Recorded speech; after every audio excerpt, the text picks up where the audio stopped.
Hello and welcome to the Constraints Collective Spotlight series. We've got Ian with us and Keith. Hello, gents. Hi, And Martin. Martin. Yeah, and today what we really want to do is discuss a paper that Ian, he was the main author, co-authored with Anthony Oldham and Mark Borden, and a paper entitled Nonlinear Pedagogy Underpins Intrinsic Motivation in Sport Coaching. And this is linked to this month's presentation, so education presentation that's on Patreon. So yeah, Ian, just if do you want to give us a bit of an overview, like where did the sort of rationale or where the motivation for this paper come from, and then I know we're going to unpack that and what it might mean for coaches and people in those environments. Yeah. Yeah. So I mean, I guess the historical roots of where the collaborations came from. I worked with Tony at Sheffield Hallam and then at AET in Auckland. And at that time in the sports science courses, skill acquisition was part of sports psychology. So Tony and I would teach both into that unit. We would be doing this, typical sports psych stuff, and then the skill act stuff. And we really um, saw the fusion between self-determination theory and nonlinear pedagogy. And we thought it would be, an ideal opportunity to talk about how self-determination theory, which is basically a motivational theory that promotes self-determined or intrinsic motivation, um, is based on people's desire to have their basic psychological needs met. And the three postulates are from Dekai and Ryan are autonomy. People want to feel autonomous, to have choices to make. And that comes, the interesting thing there is that you can be non-autonomous even just yourself. Like your conscience can sort of stop you doing, makes you do things as well. So that can be quite controlling from within, as well as controlling from external sources, which is typically what we see in a lot of coaching. So this desire for autonomy and some choice is incredibly powerful, linking with the desire to demonstrate your competence. So people like to demonstrate what they're good at. Like people do things that they're good at, and they really don't want to be put in situations where they're shown to be incompetent. So typically, like the challenge in sport in that respect comes back to the tasks that we ask people to do, the model of learning that fits underneath that, and particularly in junior sport where we can perhaps set tasks that are too challenging for people, and put them in situations where they fail. And I think sport is failure is for children or any sport. It's the only thing where it's public show of failure. You go out on a field, you don't do very well. It's very public. If you do it in a classroom and you're not very good at maths, nobody really knows apart from you and the teacher, unless whatever. So I think it fits really nicely with the way that we then design sessions, learning design, but also about competition as well, and how we set that up for people. And then the third part of it is the desire for connection, the desire to be part of something, for relatedness. We call it relatedness. And that's not just with the people in your group, in your team. So you're trying to build that connection with people with your team, but it also impacts that relationship between the coach or the teacher or the gym instructor and the client or the player or the performer as well. So really we're trying to create environments where we meet all those basic psychological needs. And underpinning it all is this idea that they act as a constraint on people's emotions, the people's thoughts and people's actions. So in psychology, they call it the ABCs, the affect, behavior, cognitions. And that's something that we've talked about quite significantly within ecological dynamics, is that triad and how they impact each other. as well. So there's the sort of background to the paper and the foundation. And then through the paper, we talked about how this can play out, how coaches can design sessions to try and help meet those basic psychological needs while meeting the skill learning needs at the same time. Yeah.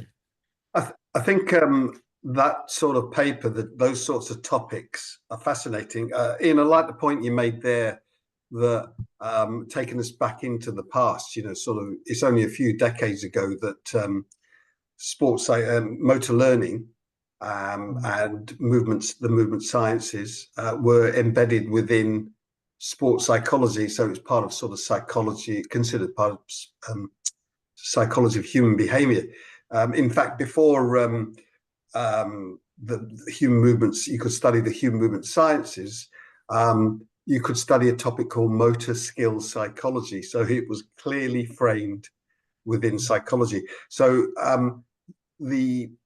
any sort of approach that links psychology and the topics of psychology with skill performance, learning, development, movement, an individual's capacity to move, I think is a really important aspect. And what I like about this paper and these ideas is, for me, it's always given us an opportunity in ecological dynamics to get some insights, to put a window, if you like, on the topic of self-regulation. Now, when you go to psychology, you can see how it's influenced by cognitive psychology, cognitive science framework. So a lot of the explanations for behavior are looked at from within the individual.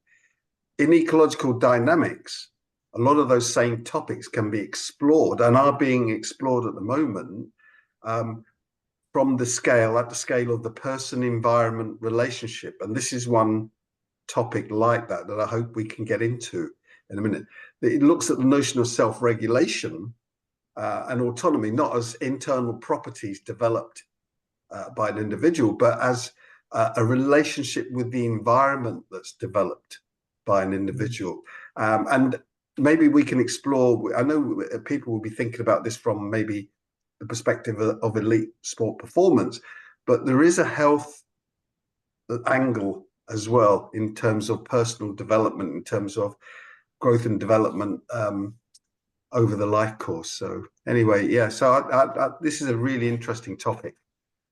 I just think from a very applied perspective, I think when Ian was introducing that there, I think if as coaches, practitioners, whatever, sports and exercise scientists, if you start with that as a start point, this idea of autonomy, competence, relatedness, how can I shape my practice around that, developing these things with the athletes, the performers? I think just having that straight away will really change the way you might think about practice design. And I know, Ian, you're not ignoring the practice design element, but I just think, I'm just sitting here thinking now that, if you start with that as a start point, your practice is going to be so much different. The way you're interacting with your interactions with the players, the athletes during the session will be different. It gives you a framework to better support those individuals. So I just think, I'm just thinking now, like that's just such a different start point as a coach, as a designer of sessions.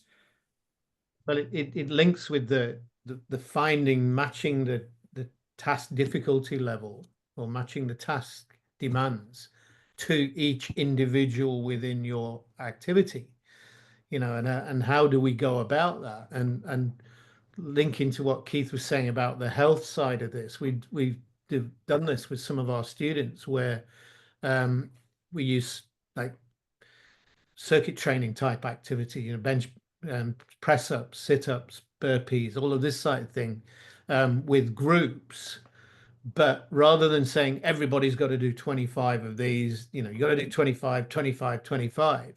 As a team, you've got to do 50. But you've got to do 50 press ups between, you've got to do 50 sit ups. But you decide the contribution of each of one of your group of 4 towards those 50. So you can do it with running as well, so you've got to run 1,000 meters. Sorry, I'm just right next to the phone and it's some rubbish, um, Don't swear, Ian. dodgy call. You know, like somebody with those ridiculous calls. Sorry. So, you know, you can say we've got to do 1,000 meters here, but you can contribute different amounts depending on your level of fitness of what you feel that you're able to do. And we give them the choice of how to do that. You know, and it might be somebody goes, look, I've got a bad back. I can't do any back raises or whatever, or, you know, my stomach, whatever it is, they make the choice around that level. So in fitness wise, I think that's really important. It always, it always makes me wonder why, you know, we get the gyms full in January after everybody's got their New Year resolution. I'm going to get fit. I'm going to lose weight, go. And then by February, the gyms are empty. You know, well, why? What is it about what the practitioners are doing that not meeting the needs of the people in front of you? And I think a good test for somebody, you know, how motivating is your session? If you weren't there and turned around and walked away, would they carry on doing it? If kids would come to your session, but you didn't do it, would they carry on doing it? Like, is it got the level of motivation of a backyard game, which we used to play for hours and hours because it met our basic psychological needs? And Yeah. we talk in the paper about how you individualize um, the skill learning aspect of things through different rules. So the beauty of backyard games was that there were different rules for every person in the room. And I was talking this morning to somebody about when we lived in Sheffield, Joe Root, who's obviously now turned out to be a complete genius, was in one of the guys I played with. He was his teacher at primary school, and when they played non-stop cricket, Joe, even then at 10, had to bat left-handed because he was just so much better than everybody else. Whereas the next kid, you know, like gets two goes, you can't be out, and will give you an easier feed so that you can actually hit it. You know, so all those individual rules were adapted, and I Yeah. don't understand why we can't. You know, we get caught up in, you know, being fair and having everything the same, but we don't meet people's needs by doing that. Yeah, I think that fits really well with two of the main themes in sports pedagogy from in an ecological dynamics framework. The notion of individualizing learning experiences to suit the needs of each individual at they are at that moment in time. I like the example you gave, Ian, of a momentary back problem inhibiting somebody. You know, we may not be, it may be to do with growth and development or the phase that they're in at the moment. That's why their contribution may be limited at a particular time, but it may not mean that it's going to be like that all the time. So individualizing learning experiences, the learning pathway for an individual is really important. And of course, contextualizing it as well, according to the environment that you got at the moment. And I know that you know, when you talked about cricket batting or bowling, you talk a lot about the examples of individuals who've played backyard games in particular contexts, and that's allowed them to develop quite unique ways of dealing with a particular performance challenge that they face. So I think that this is where sports psychology meets motor learning when we look at the individualization and the contextualization of the learning and development experiences for people. I'd Yeah, I make the love point. go Sorry, on. go on, Martin. No, you go. I was going to say I love the section you've got embedding autonomy, competence, and relatedness into constraints-led coaching, and the bit you've got a bit that talks about the climate of fear. It's a reference or a quote from Chapel, where you talk about the traditional approaches based around you're no good. Let's pick your faults. Let's find your faults. So this is almost like a strengths-based approach, isn't it, to coaching? Oh, You Growth, know, that's growth. Yeah. really yeah. powerful, I think. Yeah. Certainly thinking about So my experience of playing rugby. I knew what I was rubbish at. uh, it also highlights the the importance of.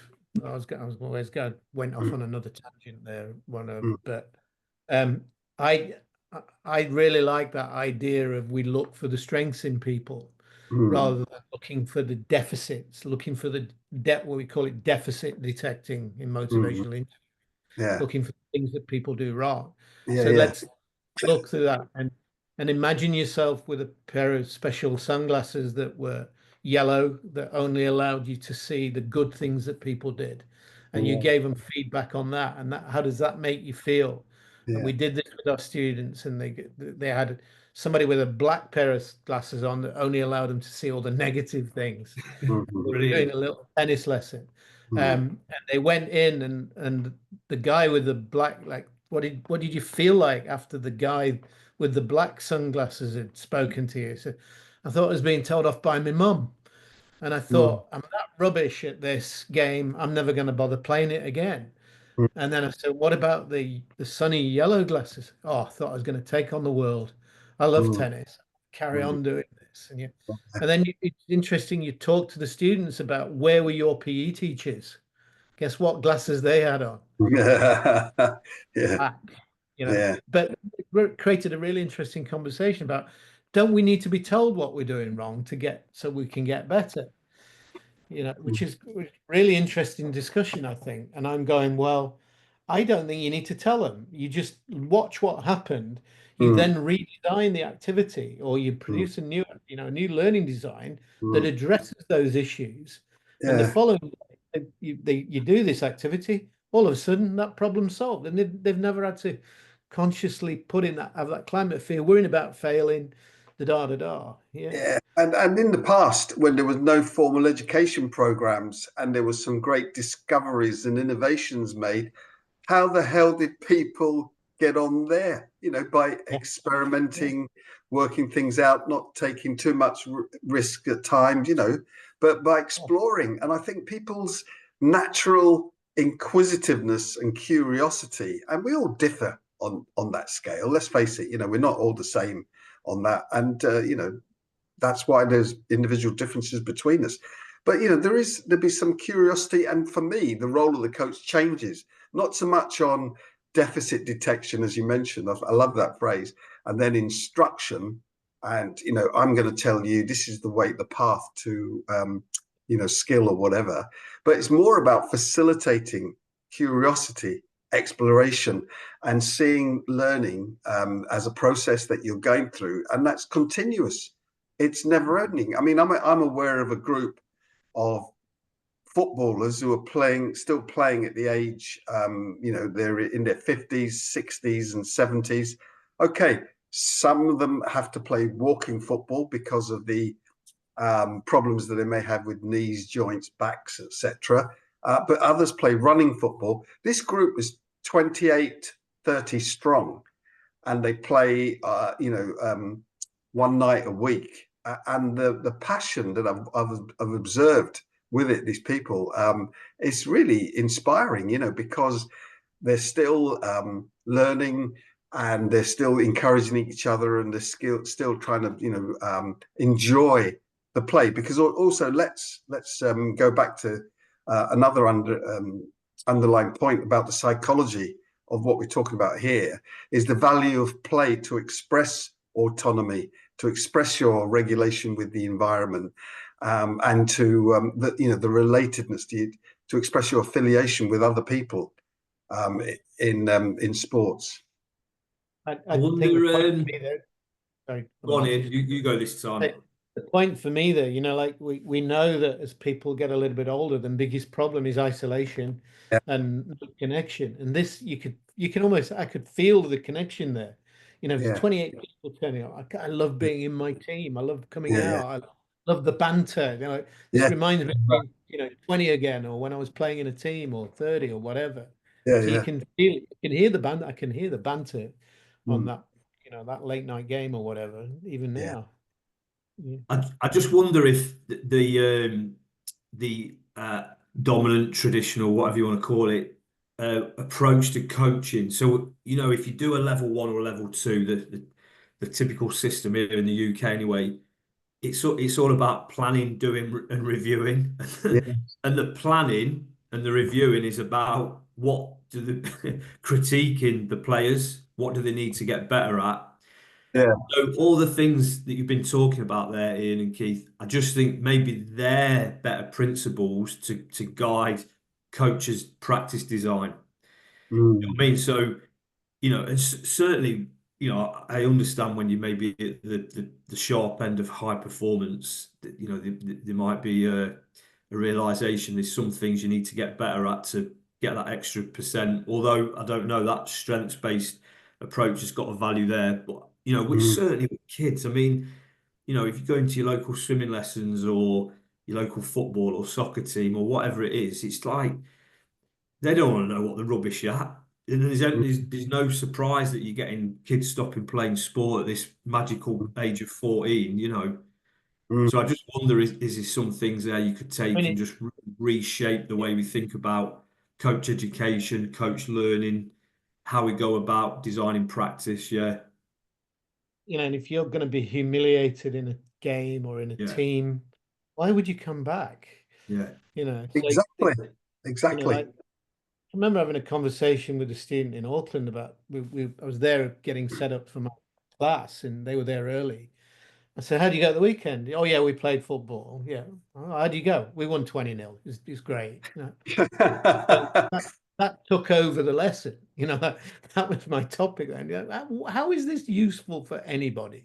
Mm, For you humiliate somebody. What do you, and you think you're brilliant because you won 20-0 where you're yeah, actually yeah, playing. yeah, So yeah. this is also about, matching tasks and competence and being fair to Mm, people. I think being fair means having different rules and not mm, having the same expectations for different people. And yeah. that links to how much autonomy do you give somebody in a game? Mm, Well, it's got to be individualized as well. Because yeah. if Martin was talking earlier a little bit about Paul Gascoigne and how amazing he was. All right, Gaza, we're not going to give you any rules. You just go and play, mate. Mm, We give you the autonomy to do everything, but this player here, we need to give them a bit more guidance. Otherwise, they're going to fail over and over. Whereas if we give mm, them a little bit of support, bit of competence, measure it, then we can match their task can be matched to their current level of ability. Doesn't mean exactly. that over time they can't become Gaza, but at Yeah. this moment in this game, Mm, um, whether you'd want to become Gaza is another matter. But there's yeah. Teggy's I, talent. I think we talked about some of the negative aspects of some physical education professional practice, but then we've also mentioned a positive aspect there of a teacher recognizing where an individual child is very talented, or maybe not so talented, and then trying to design a practice task, a play environment, a play context where they can contribute meaningfully and both grow in their own ways. And your example of the PE teacher quickly clocking that Joe Root was a special talent, had ability at that age. There's no guarantee he would go on to play for England because all sorts of things could intervene, especially in adolescence, maybe, or something like that. But there's a similar story about Gareth Bale, who played for Wales, very left-footed, dominant, and the normal accepted belief in football, soccer, is that two-footed players are at a premium. So, for example, if you look at the data on the 5 professional leagues in Europe, the players who cost more and who earn more in contracts are two-footed compared to one-footed. But that's the norm, the main body. There are these elite players that can play so well with one dominant foot. There's very few of them. You can think about Lionel Messi, Maradona. You can think about Gareth Bale as well. Very left-footed. Could do a lot with his left foot. But they didn't just rely just on their left foot. When they were forced to play on their right foot, then some of them could perform really well. For people like Gareth Bale, there's a story that his PE teacher at his school in Cardiff encouraged him to. He was only allowed to play on his right foot, so there was a constraint there. So for me, that's a good way of teaching and coaching, rather than the more negative way of allowing people to dominate and others to be put off completely by being overwhelmed by players like that. I think I was reading a piece today about Usain Bolt, Mm, and his height made him a slow starter. That was a weakness. But they didn't spend time, his coach didn't spend time trying to correct that weakness and make him mm, faster there. He mm, said, as soon as you get up and running, then your speed, your leg length is your strength. That's your leg, your leg speed. mm. That's your massive strength. We just want you, we're going to work on that. We're going to build Yes, on that. exactly. Exactly. So Yeah. I think, like this deficit detection, if it's below the waterline and it's going to sink you, Mm, we've got to bring it above the waterline so that you can just manage with it. But we're going to spend a lot of time still working on those skills that have mm. made you selectable and special in the first place. But Yeah. there's a quote with Joe. Joe talked about that after coming to Australia and getting dropped for the first time in his career, and he went home and was worrying about doing all the things that he needed to improve. And he went, I'm just Mm. going to work on strengths, and I'll Great. slowly build my weaknesses up to being where they're slightly Mm, above the waterline. They're not going to get me out with this anymore, but it's mm, still not going to be a strength. mm. So I think, like that's it's a mindset, isn't it, of a coach. And what I really like about this whole sport, the psychology and the skill link is that Mm. it's an optimistic model. It Mm. it focuses on what people can do, not what they can do, what they Yeah. can't Yeah. do. Mm. And optimism is contagious. So if we go in and we create that environment, Mm. it's going to be more Yeah. motivating or intrinsically motivating. It's not always intrinsic because it can be self-determined, but it's owned. Yeah. It's owned by people rather than being imposed upon them. Yeah. Yeah. We Yeah. wrote some stuff around in the nonlinear pedagogy where we talked about how different types of coaching make you think, feel, and act.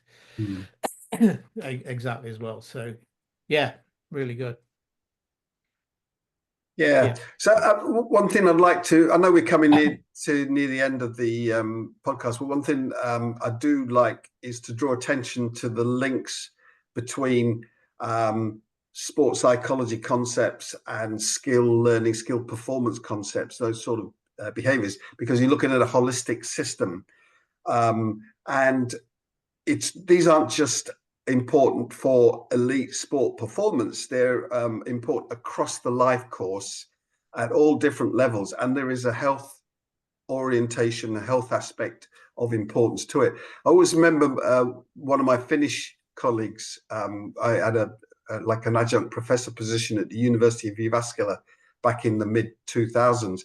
Jarmo Liukkonen, he was a sports psychologist, and at the time, my kids were going through the pains of adolescence, and we were talking about it. And I remember he said to me, Keith, he said the autonomy, that these models of autonomy and self-regulation, they have a lot to help us to explain about adolescent behavior, because he saw the kind of tendency to take risks in adolescence as simply a way of expressing autonomy.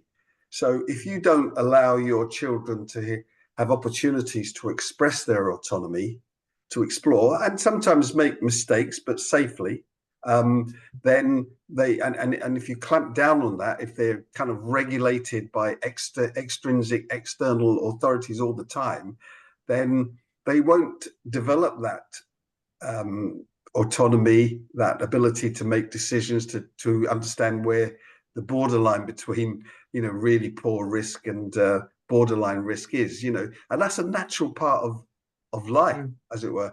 And that always sticks with me. So for me, that shows you how you can these ideas not just relate to elite sport but also to health as well. That's a great point, Keith, because you think like they go to school, zero autonomy. Exactly. If you, I don't know, if let's say you play sport or you do some sort of activity, there's probably not a lot of autonomy. And then, Yeah. I think parenting is you're probably not allowing autonomy just purely because of a safety, a care type thing. No, you can't go out when it's dark or, Yeah. Yeah. so yeah, what a fascinating point. Yeah. Yeah. It, it's we're born as active perceivers, Mm, very Gibsonian, isn't it? We want to know more about our world, and we're born with that inquisitiveness. mm, And the kids, mm. I can see it with my granddaughter at the moment. She's everywhere, into everything, chucking this. Um, and over time, they get that knocked out of them. Yeah, I know. Yeah. An education system typically turns them into passive receivers of information. We Yes. Yes. certainly we see it at university. We've seen it at the university all the time. Yeah. Yeah. Yeah. Feed us with information. We'll sit and listen. No. And then you've got to you've got to find a way of getting them back out there, engaging with their world, Mm, and finding out more about it and being curious, being yeah. inquisitive, taking risk. And people Yeah. will, I think people get scared of taking risks because they're not allowed to. They're not given the opportunity to. That's So yeah. I think it's a natural, healthy part of life in terms of managing risk and understanding risk, and that's a great thing. That's a very important thing. Understanding what risks are, etc. And related to that, Martin, you alerted me to the Blue Zone series of healthy aging.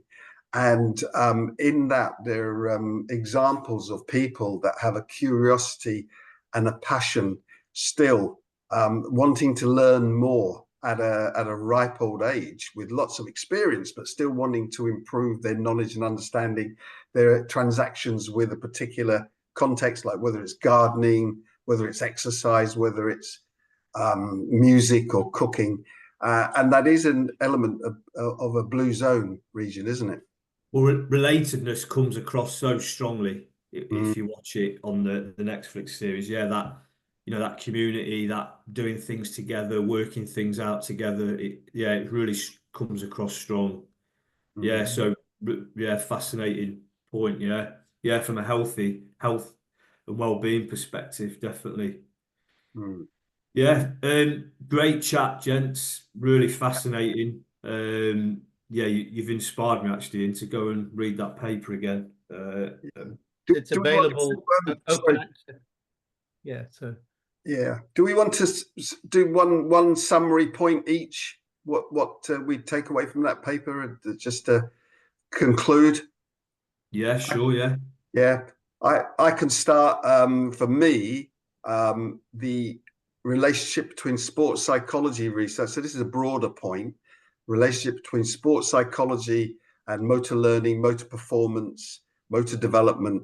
I think that's a really rich area to explore for academics. So any students listening out there want to do postgraduate qualifications or want an area to focus on, I think it goes really well across the whole range of performance, from elite levels right the way through to recreational, participational, health levels, sports psychology, skill performance integration. Brilliant. Can I go next, please, Ian? So you don't nick my point. No, I just sorry, but you're the expert, so if you can afford me that, Grace.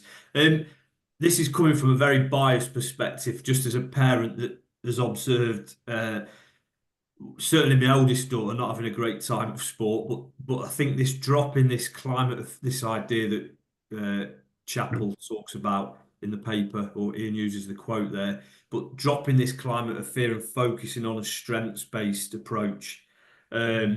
Yeah, I just think, and whoever you are, you're a human after all, whatever age or ability.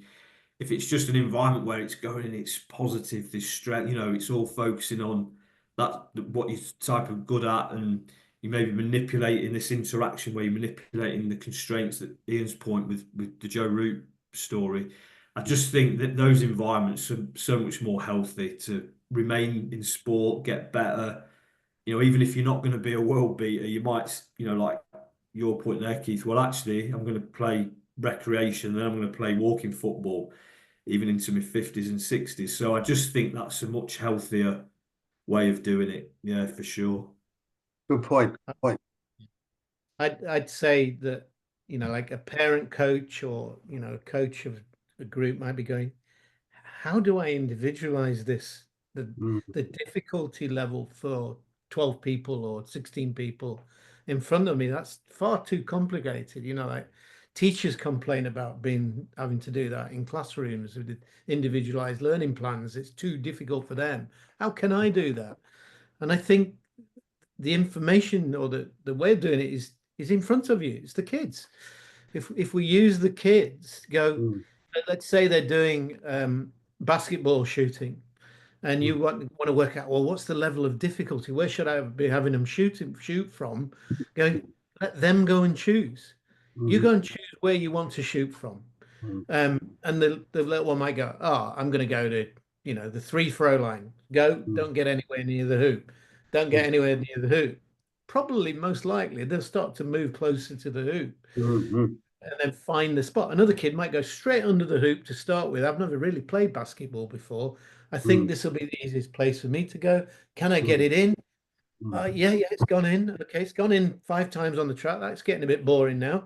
Now I'll take a step back.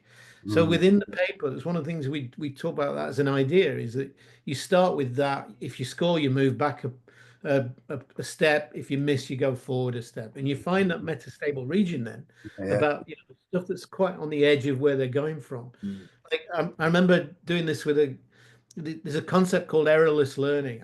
This was one point, wasn't it, to catch up to the end? I remember the idea of errorless learning, which is about giving somebody a task so easy that they can't miss, and therefore they don't build up hypotheses around it. It's very cognitive model, all of that Mhm, stuff.